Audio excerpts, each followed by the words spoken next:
जानते हैं अजीब बात क्या है? जब आप उसे मैसेज करना बंद कर देते हैं और वो आपको मैसेज करना बंद कर देती है, तो ऐसा लगता है जैसे कुछ नहीं हो रहा है। जैसे खामोशी का मतलब है कि सब कुछ खत्म हो गया है। लेकिन सच्चाई ये है कि जब बातचीत रुकती है तो खेल खत्म नहीं होता, वो पलट जाता है। क्योंकि खामोशी भावनाओं की गैर मौजूदगी नहीं है। ये वो स्टेज है जहाँ भावनाएं आखिरकार खुद को जाहिर करती हैं। जब दो लोग चुप हो जाते हैं तो एक सोचना शुरू करता है और दूसरा घबराना शुरू कर देता है। और जो शांत रहता है उस खामोशी में ताकत उसी के पास होती है। इसलिए मेरे साथ बने रहें। इस वीडियो के अंत तक आप समझ जाएंगे कि खामोशी आपके भेजे गए किसी भी मैसेज से ज़्यादा ज़ोर से क्यों बोलती है। आप देखिए, आजकल के रिश्ते शोर पर बने हैं। लगातार पिंग, स्टेटस अपडेट्स और मंजूरी पाने की होड़। हम सब देखे जाने के आदी हैं, लेकिन खामोशी उस भ्रम को तोड़ देती है। ये एक ऐसा खालीपन पैदा करती है जहाँ पहले ध्यान हुआ करता था, और वो खालीपन सच्चाई को सामने आने के लिए मजबूर करता है।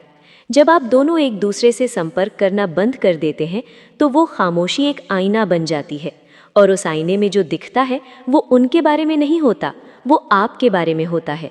यहीं पर समझदार सोच स्टोइसिज्म प्रवेश करती है। भावनाओं पर नियंत्रण, स्पष्टता और लगाव से मुक्ति की प्राचीन कला। एक ज्ञानी व्यक्ति ने लिखा, अगर ये सही नहीं है तो इसे मत करो, अगर ये सच नहीं है तो इसे मत कहो। खामोशी अपने शुद्धतम रूप में सही और सच दोनों है, क्योंकि ये छेड़छाड़ की गैर मौजूदगी है। ये मंजूरी के लिए भीख मांगने से इनकार है। ये बिना शब्दों के सच्ची ईमानदारी है। लेकिन ज़्यादातर लोग ये कभी नहीं समझते कि जैसे ही बातचीत रुकती है, मनोविज्ञान हावी हो जाता है। जब आप उससे संपर्क करना बंद कर देते हैं तो दो शक्तियाँ चुपचाप लड़ने लगती हैं। आपका अहंकार बनाम आपकी शांति। आपका अहंकार कहता है उसे मैसेज करो, बस एक और मैसेज, वो तुम्हें भूल जाएगी। आपकी शांति फुसफुसाती है, इंतज़ार करो, देखो, उसे अपनी गैर मौजूदगी महसूस करने दो। ज़्यादातर पुरुष इसी मनोवैज्ञानिक रस्साकशी में हार जाते हैं, क्योंकि खामोशी आपका लगाव जाहिर करती है। आप ज़्यादा सोचने लगते हैं, क्या मैंने कुछ गलत किया? क्या वो किसी और से बात कर रही है?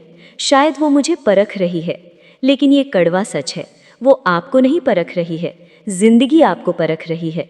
वो भी अपनी खामोशी में है, और उसके दिमाग के अंदर एक और खेल शुरू होता है, टालने का चक्र, अवॉइडेंस साइकिल। शुरुआत में उसे राहत महसूस होती है, कोई दबाव नहीं, कोई मैसेज नहीं, कोई उम्मीदें नहीं। फिर जैसे जैसे दिन बीतते हैं वो राहत जिज्ञासा में बदल जाती है, फिर संदेह में, और आखिरकार भावनात्मक तड़प में। क्योंकि जो चीज़ पहले आज़ादी लगती थी वो अब नुकसान जैसा महसूस होने लगती है। टालने वाला दिमाग आपकी कीमत को केवल आपकी गैर मौजूदगी में ही समझता है। जब आप पीछा करना बंद कर देते हैं तो आप उसके अहंकार को खिलाना बंद कर देते हैं, और अचानक उसे उस खालीपन का सामना करने के लिए मजबूर होना पड़ता है जिसे आपकी मौजूदगी भरा करती थी। यहाँ वो है जो ज़्यादातर लोग चूक जाते हैं। खामोशी निष्क्रिय नहीं है, ये सक्रिय ऊर्जा है। ये वो पल है जब भावनात्मक संतुलन फिर से सेट होता है, जब सारा पीछा करना, सारी कोशिश, सारा नियंत्रण पलटना शुरू हो जाता है। आप देखिए, आकर्षण और ताकत कभी भी स्थिर नहीं होते। वे इस बात पर निर्भर करते हैं कि पहले कौन खामोशी तोड़ता है। जो लंबे समय तक शांत रहता है वो ठंडा नहीं होता, वो केंद्रित होता है। उसने अपनी कीमत पर समझौता करना बंद कर दिया है। उसने कनेक्शन के भ्रम का पीछा करना बंद कर दिया है और खुद के अंदर मौजूदगी बनाना शुरू कर दिया है। जब आप संपर्क करना बंद कर देते हैं तो कुछ गहरा होता है। आपकी खामोशी एक आईने में बदल जाती है जो दूसरे व्यक्ति के व्यवहार को बढ़ा चढ़ा कर दिखाती है। अगर वो सच्ची होती तो वो आपकी गैर मौजूदगी को महसूस करना शुरू करती और खुद संपर्क करती। अगर वो चालाक होती तो वो कहीं और ध्यान चाहती। किसी भी तरह से खामोशी सच्चाई को शब्दों से ज़्यादा तेज़ी से उजागर करती है, और यही समझदारी का फायदा है। दुनिया के घूमते रहने पर भी स्थिर खड़े रहने की क्षमता। एक ज्ञानी ने कहा था, ये मायने नहीं रखता कि आपके साथ क्या होता है, बल्कि ये मायने रखता है कि आप उस पर कैसी प्रतिक्रिया देते हैं। आपकी खामोशी आपकी प्रतिक्रिया है। ये कोई कमज़ोरी नहीं है, ये भावनात्मक अनुशासन है जो ताकत का सबसे ऊंचा रूप है। मैं अभी आपसे सीधे बात करता हूँ, क्योंकि यही वो परीक्षा है जो असली ताकत को परिभाषित करती है।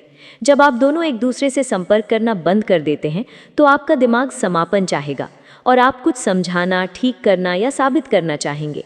लेकिन यहीं पर ज़्यादातर लोग अपनी ही शक्ति को तोड़ देते हैं, क्योंकि हर जवाब की ज़रूरत शब्दों से नहीं होती। कुछ जवाब दूरी से दिए जाते हैं, कुछ जवाब आत्मसम्मान से दिए जाते हैं और कुछ जवाब बिल्कुल नहीं दिए जाते, क्योंकि कभी कभी चुप रहना ये दिखाने का सबसे साफ तरीका होता है कि आप खुद को खोने के लिए नहीं बने। आप किसी की अस्थायी उलझन नहीं हैं, आप किसी के खाली समय का सहारा नहीं हैं। और जब आप ये साबित करना बंद कर देते हैं कि आप रहने लायक हैं, तभी सामने वाला पहली बार महसूस करता है कि उसने क्या खोया है।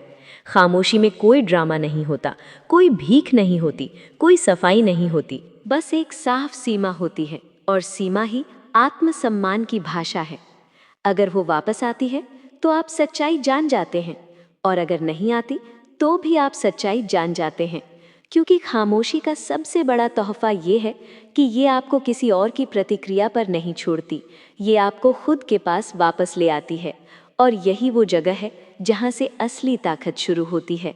ये स्वाभाविक है, ये इंसानी पक्ष है, लेकिन एक समझदार व्यक्ति ये जानता है कि समापन बातचीत से नहीं आता, ये स्वीकृति से आता है। अगर कोई सच में आपको महत्व देता है तो आपकी गैर मौजूदगी आपके लिए बोलेगी। आपको उन्हें अपनी कीमत याद दिलाने की ज़रूरत नहीं है, वे इसे आपकी खामोशी में महसूस करेंगे। यही भावनात्मक नियंत्रण की सुंदरता है। आप लोगों को वापस जीतने की कोशिश करना बंद कर देते हैं और खुद को वापस जीतना शुरू कर देते हैं। सबक सरल है, खामोशी सज़ा नहीं है, ये संरक्षण है। आप उनसे हेरफेर करने के लिए उन्हें नज़रअंदाज नहीं कर रहे हैं, आप खुद का इतना सम्मान कर रहे हैं कि उस व्यक्ति को अपनी कीमत समझाना बंद कर दें जो इसे पहले से जानता है लेकिन भूलना चुनता है। और यहीं से आपकी ताकत वापस आती है, क्योंकि जब आप संपर्क करना बंद कर देते हैं तो आप उन्हें नहीं खोते, आप खुद को वापस पा रहे होते हैं। तो वास्तविक जीवन में ये कैसा दिखता है, इसे व्यावहारिक बनाते हैं। जब आप दोनों बात करना बंद कर दें तो उस खामोशी को चिंता से न भरें, इसे उद्देश्य से भरें। व्यस्त हो जाएं, दिखाने के लिए नहीं बल्कि खुद के विकास के लिए। जिम जाएं, पढ़ें, अपना शरीर बनाएं, अपना दिमाग तेज करें, अपने काम में महारत हासिल करें। ये सब उनका ध्यान पाने के लिए नहीं बल्कि खुद को ये याद दिलाने के लिए करें कि उनके बिना आप कौन हैं।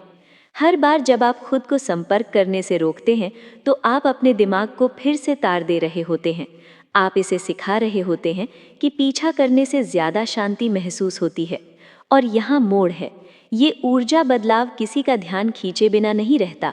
लोग महसूस करते हैं जब आपका ध्यान आप पर लौट आता है। आपकी खामोशी चुंबकीय बन जाती है, क्योंकि ये अब बेचैन नहीं है, ये ताकतवर है। वो सोचने लगती है, वो मुझे मैसेज क्यों नहीं कर रहा है? क्या वो आगे बढ़ गया है? क्या उसी के पास शुरू से असली ताकत थी?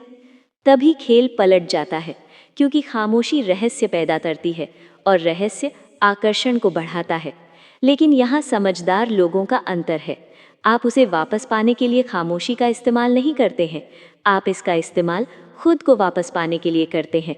जब आप अंदर से खुद का निर्माण करना शुरू करते हैं तो आप महसूस करते हैं कि वो कभी भी आपकी मंजूरी नहीं थी, केवल प्रतिबिंब थी। जैसे ही आपकी ऊर्जा स्थिर होती है, आप नतीजों का पीछा करना बंद कर देते हैं और शांति को अपनाना शुरू कर देते हैं। और विडंबना ये है कि तभी दुनिया और कभी कभी वो भी आपका पीछा करना शुरू कर देती है। तो मैं आपसे ये पूछती हूँ, अगर आप दोनों ने अभी संपर्क करना बंद कर दिया तो क्या आपकी खामोशी आपको शांति देगी या ये आपकी निर्भरता को उजागर करेगी? क्योंकि वो जवाब वही आपका सच है। ज़्यादातर लोग खामोशी को संभाल नहीं पाते क्योंकि ये उन्हें खुद का सामना करने के लिए मजबूर करती है, लेकिन एक समझदार व्यक्ति इसका स्वागत करता है। एक ज्ञानी ने एक बार लिखा था, मनुष्य अपनी आत्मा से ज़्यादा शांत या परेशानियां दूर करने वाला ठिकाना कहीं नहीं पा सकता। आपको वहीं रहना होगा, उस भीतरी किले में जहाँ कोई मैसेज, कोई देरी, कोई अस्वीकृति आपकी नींव को हिला नहीं सकती। तो अगली बार जब संपर्क रुक जाए तो घबराए नहीं, पीछा न करें, खामोशी को बोलने दें, क्योंकि खामोशी कहानियों को ख़त्म नहीं करती, ये उन्हें उजागर करती है। और उस स्थिरता में याद रखें, आप नियंत्रण नहीं खो रहे हैं, आप उस पर महारत हासिल कर रहे हैं।